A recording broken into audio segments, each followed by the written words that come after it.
Important, isn't it, for both teams here? It certainly is. It's a massive game. It's one I think both teams have to look for 3 points, that's for sure. Yeah. If Rangers turn up and play the way they did last week against Dundee and approach the game lacklustre, passive in the game, not making any tackles, Inverness will smash them to bits. Keep on sending your questions in. I will read some out. Who's going to be the next Rangers manager, Daryl? Oh, that is Or the $1 million director of question, if you like. As Which ex-Rangers one captain, comes first? Terry. I'd say Alec McLeish, manager. But don't you think that he's going to be the manager who had him by now? In the short term. But the Rangers, it's 2 weeks since he left. It's an absolute mess, it really is. I mean, Rangers, when you look at that, they're talking about getting a director of football in before the manager comes in. What happens if they do that, then a manager comes in, says, I don't like the director of football. They're doing it the wrong way around. Get the manager in first. Now, who's going to advise the Rangers board as to what manager they get in? I don't know. And if the manager doesn't want the director of football? Do they need advice, the Rangers board? Because they haven't handled the situation well, have they? Dave King? I think they should take as much advice as they possibly can and then come up with the right decision. And it has to be the right decision. It has to be a manager that can combat and go head-to-head against Brendan Rodgers and stop Celtic winning the treble, stop Celtic winning the cup and actually beat them. So what should the Rangers blueprint be now then, from top to bottom? Can you not just send in some questions? That'd be better well, for us all. I'm asking Terry, is, an ex-Rangers captain, a legend, interested to hear his viewpoint on this, Daryl. Well, butt out of it then. But the way that Rangers have rebuilt since obviously going down the leagues has been with paper and been with cards. It's falling apart. They need that structure really sorted out from the bottom right the way through to the top. I think you're assuming that they're not taking advice. I think you're assuming they're just making decisions. So where was the plan? So Dave King took an opportunity. We all know that in sacking Warburton. And then where's the plan now then? Well, doesn't seem to be one. You don't know if there's a plan or not. You've no substance to say whether there's a plan or not. You don't know. I'm just batting off what I see, and I don't see a great deal. Knowledge. The proof is in the pudding. I'm not seeing any proof, Stephen. Well, you wait and see in the future. I don't know whether there's a plan or not either. But I have no substance. So what are you saying, Steve? What are you saying? But he's no substance to say there's no plan.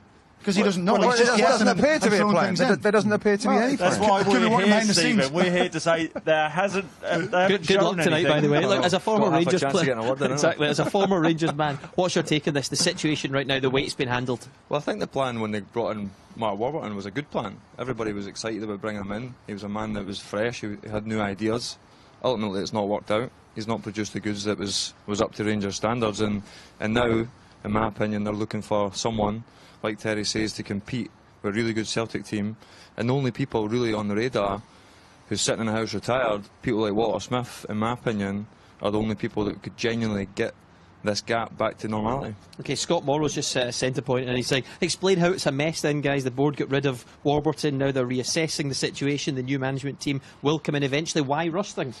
A point he's making, I think, more than a question. Why rush? But the board have got rid of a chief scout, they got rid of a assistant manager, they got rid of the manager as well. So you've got three very important people gone. They're talking about getting a new director of football in to work with a manager that hasn't even been selected yet. So, yeah, I mean, the plan was, as Kevin says, the plan was right if it had been successful and if they were allowed to put down roots and put down strong foundations. But they certainly backfired on them with Mark Warburton.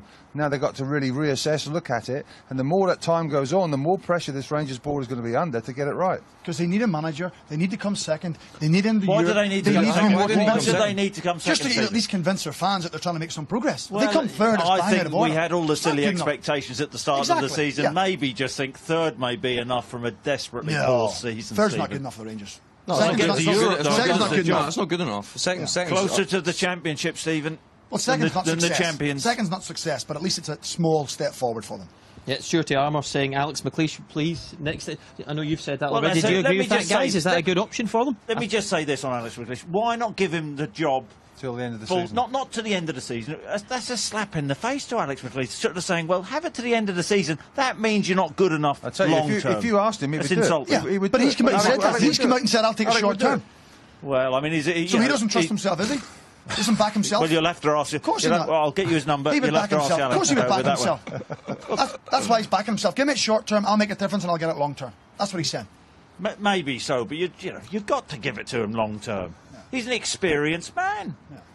Okay, I know we're going to do lots and lots more than this tonight. Someone's commented in my trousers saying they're a bit tight. I've got my thermals on underneath. That's tightened them up a little bit. I've not been running for a couple of weeks. He's put a wee bit on. He's put a wee bit on. No, I've got a bad ankle. Anyway, look, we'll talk more on Rangers later on. But look, some Scott Brown news as well. Your good pal said that available for selection for Scotland. That's the news coming today. And maybe take it on a game-by-game basis. Well, it's good news if he's obviously going to make himself available. I was with him yesterday and It's certainly never popped up in conversation, to be Come on, honest. Kelly, told you. Told you months ago. Honestly, My best mate didn't tell me anything. I knew months ago, but we never actually spoke about it yesterday.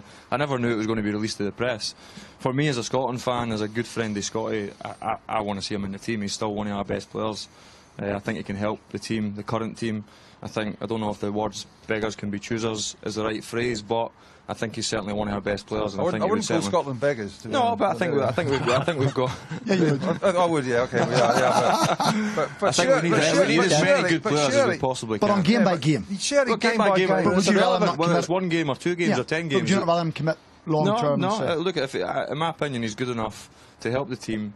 And if it's 1 game, 2 games, 5 games, then I But think he should we be good embrace enough it. to help the team full-time, period. Like, Well, indefinitely, until the manager, whoever's going to be the manager, if it's still Gordon Strang, whoever, says, no, I'm sorry, but I'm not going to pick you. I agree with what Kevin's saying, though. Kevin is saying that Scott Brown is so valuable to the team, he can do what he likes. And the way Scotland are at the minute, nation, is it not? Well, I think it's disrespectful to the rest of the players. I'll tell you what, just from what you said. Just let me finish. Look at the results, and then.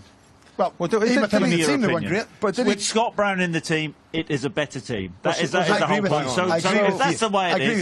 It's not ideal, but that is the way it is. It was England 3, Scotland 0 and Scott Brown played. Pardon? England 3, Scotland 0 and Scott Brown played. So he made a massive difference. Well, he has made a difference, Terry. Okay. Oh, no, I'm just saying. Okay. A few more points coming on the Rangers manager, by the way. Barry Ferguson, Luke Sharkey says with McLeish, soonest director of football. Claudio Ranieri says William Valentine. He's available. Claudio Ranieri said that, did he? Well, William Valentine is saying that, I believe. Chris, why do you say Barry Ferguson like that when Neil Lennon got the Celtic job? Barry Ferguson has done as much at the whole firm. Are you telling me Barry Ferguson over Derek McInnes, over Tommy Wright? Well, why not? I think Barry could do what they're doing.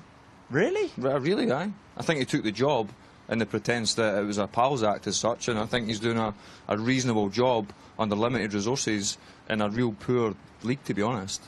I think he could do the job no bother. The only thing I would say about that is Barry Ferguson going head-to-head against Brendan Rodgers, which ultimately that comes down to.